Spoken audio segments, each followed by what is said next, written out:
మంత్ర, యంత్ర, తంత్ర, మూలిక, రుద్రాక్ష, నవరత్న, హోమ, క్రియ, జ్యోతిష్య, వాస్తు, హస్త సాముద్రికాలచే బ్రహ్మాస్త్ర పరిష్కార మార్గం. శ్రేయం గురుదత్త. ఆత్మీయులందరికీ స్వాగతం.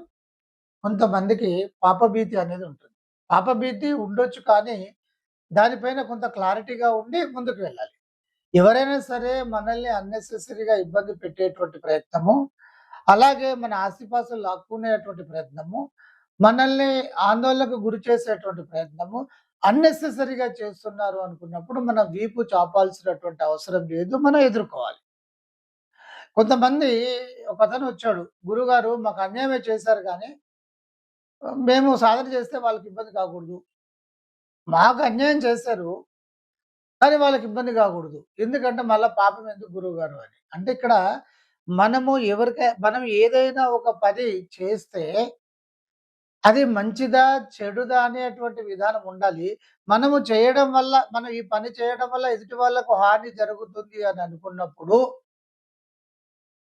వారు మనకు హాని చేసినప్పటికీ కూడా వారికి హాని చేయకూడదు మనము అనేటువంటిది ఏదైతే ఉంటుందో, అది చాలా అధర్మమైనటువంటి విషయం. ఏమిటి అధర్మమైనటువంటి విషయము? మనకెవరైనా ఇబ్బంది చేస్తే ఖచ్చితంగా దగ్గర ఉండి మనం వారికి ఇబ్బంది చేయాల్సిందే. కత్తి పట్టుకొని వచ్చారు చంపడానికి, మనం తల ఇస్తామా కోసేమని?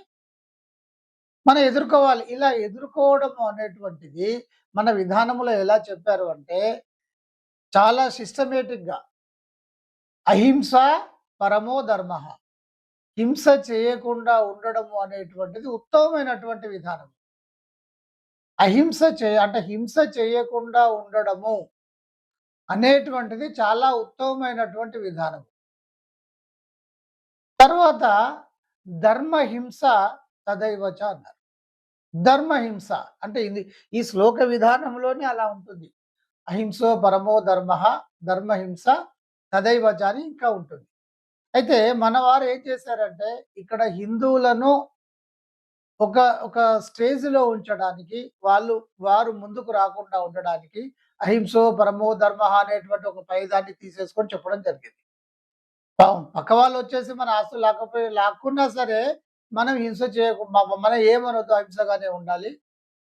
గాంధీజీ ఒకానొక సందర్భంలో అన్నాడంట, హిందువులు ఇప్పుడు ముస్లింలు ఏమన్నా సరే,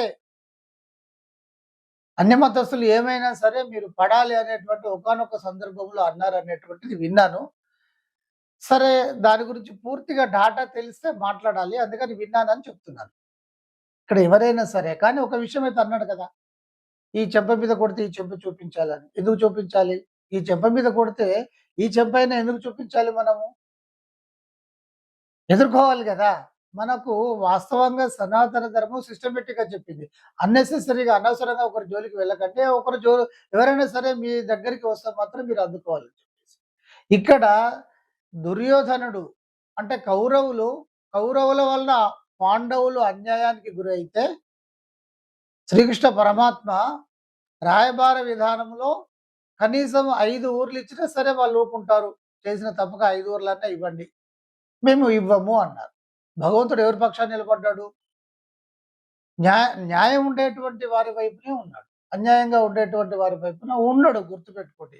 మిమ్మల్ని ఎవరైనా హింస పెడుతున్నారు అంటే, వారిని మీరు ఎదుర్కొంటున్నారు అంటే, అదే ధర్మము, భగవంతుడు మీ పక్షాన్నే ఉంటాడు. గుర్తుపెట్టుకోండి.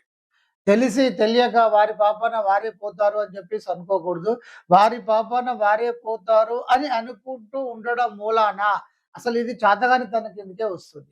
దీనివల్ల ఎంత దూరం వచ్చింది హైందవ యొక్క పరిస్థితి.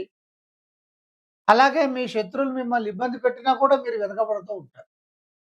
ఇక్కడ ఆఫ్ఘనిస్తాన్ అంతకు మించి ఉన్నటువంటి సనాతన ధర్మ విధానము, గాంధార దేశం పోయింది, ఆఫ్ఘనిస్తాన్, పాకిస్తాన్ పోయింది, ఇటు బంగ్లాదేశ్, ఇప్పుడు ఏముంది? అటు బెంగాల్, వెస్ట్ బెంగాల్ యొక్క పరిస్థితి. రేపో మాపో ఈ తమిళనాడు కూడా క్రిస్టియన్ దేశం అనేటువంటి పరిస్థితి. ఇలా రకరకాలుగా ఇప్పుడు కేరళ, ఇక ఏముంది?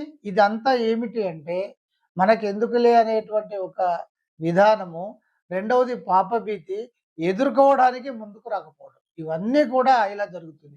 ఇది మత విధానంలోనే కాదు, మీ ఇండివిడ్యువల్‌గా మీకెవరైనా శత్రువులు ఉన్నప్పటికీ కూడా మీరు సైలెంట్‌గా మీరు వీపిస్తూ ఉన్నారు అంటే, మిమ్మల్ని రోడ్డు మీదకి లాగడం అనేటువంటిది తథ్యంగా ఉంటుంది. అందుకని ఎదుర్కోవడానికి మీరు ప్రయత్నం చేయాలి. దేన్నైనా సరే అన్యాయంగా మీకు ఇబ్బంది చేస్తున్నారు అని అనుకున్నప్పుడు, అది ఏదైనా సరే పోరాటం చేయాల్సిందే. చట్ట విధానాలు ఉన్నాయి. అలాగే అనేక విధానాలు కూడా ఉంటాయి. ఇప్పుడు ఈ దైవ విధానాలు కూడా ఉంటాయి.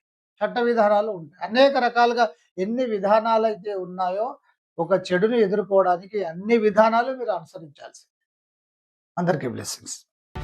మంత్ర, యంత్ర, తంత్ర, మూలిక, రుద్రాక్ష, నవరత్న, హోమ, క్రియ, జ్యోతిష్య, వాస్తు, హస్త సాముద్రికాలచే బ్రహ్మాస్త్ర పరిష్కార మార్గం